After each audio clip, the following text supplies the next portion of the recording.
High বন্ধুরা, আমার চ্যানেলে অনেক অনেক স্বাগত। তো আমি আজ চলে এসেছি আপনাদের কাছে নতুন একটা রেসিপি নিয়ে। তো আমার এই রান্না যদি আপনাদের দেখতে হয় তাহলে আমার পুরো ভিডিওটি দেখতে হবে। তো আমার ভিডিওটা সাথে থাকুন। তো লাউ মুরগির ঝোল বানানোর জন্য আমি নিয়েছি 200 মতো চিকেন, এখানে নিয়েছি একটি পেঁয়াজ আর 3টে কাঁচা লঙ্কা নিয়েছি, আর এখানে নিয়েছি আদা রসুন বাটা, এখানে চিনি, নুন আর হলুদ গুঁড়া, আর লাউটাকে ডুমো ডুমো করে কেটে নিয়েছি। তো সেরকম কোনো উপকরণ লাগছে না, এই অল্প উপকরণেই হয়ে যাবে আজকে লাউ মুরগির ঝোল। আর তেল তো আছে, আর শেষে ধনেপাতা।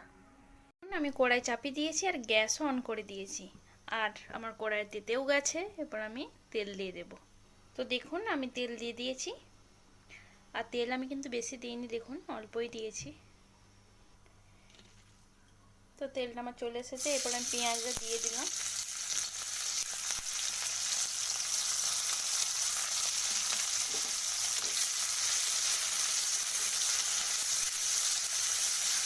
তো পেঁয়াজটা একটু লাল লাল করে ভেজে নিতে হবে। তো দেখুন পেঁয়াজটা আমার হালকা লাল লাল হয়েছে। তো এরপর আমি বেটে রাখা আদা রসুনটা দিয়ে দিলাম। যেহেতু আমার মাংসর পরিমাণটা কম, তাই আমার এইগুলো আমি কমই নিয়েছি। 1 টুকরো আদা নিয়েছি আর 4টে রসুন নিয়েছিলাম।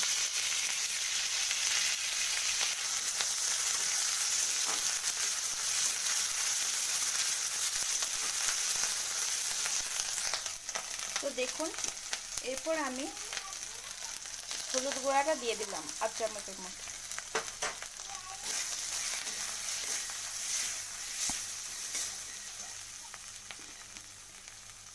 এরপর কেটে রাখা লাউটা দিয়ে দিলাম।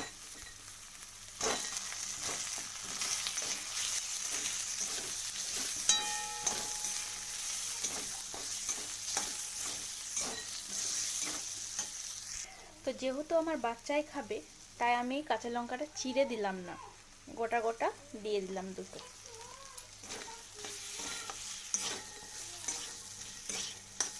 একেবারে হেলদি খাবার, বাচ্চা থেকে বড় সবাই খেতে পারে। এই রান্নাটা খুবই সুস্বাদু।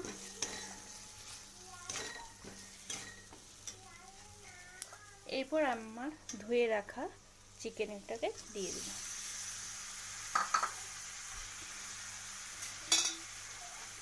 তো এর সাথে আমি অল্প নুন দিয়ে দিলাম। আপনারা কাঁচা লঙ্কার বদলে গোলমরিচ গুঁড়াও ব্যবহার করতে পারেন বাচ্চাদেরকে খাওয়ানোর জন্য, বাচ্চাদের ক্ষেত্রে আর কি।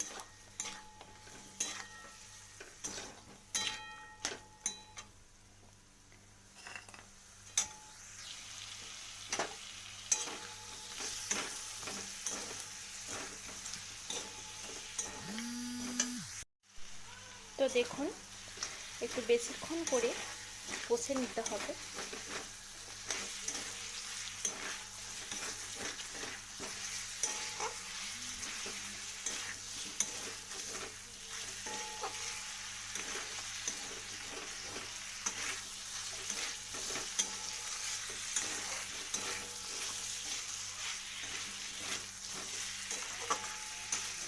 তো অল্প ধনেপাতা দিয়ে দিলাম।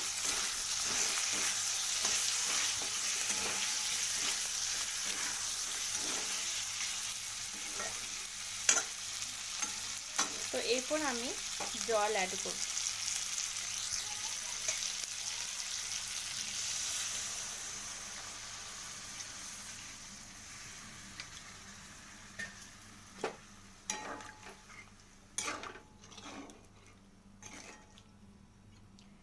জল অ্যাড করে দিলাম।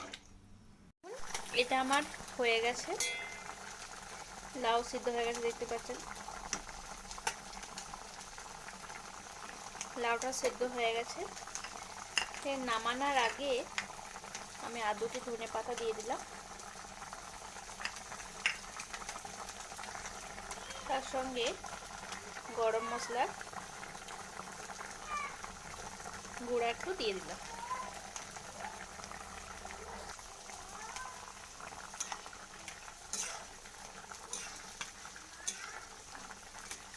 অল্প পরিমাণে চিনি দিয়ে দেব। তো অল্প পরিমাণে আমি চিনি দিয়ে দিলাম।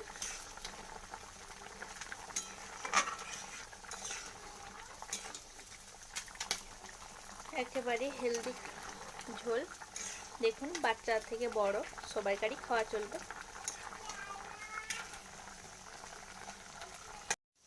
তো দেখুন আমার রেডি লাউ মুরগির ঝোল।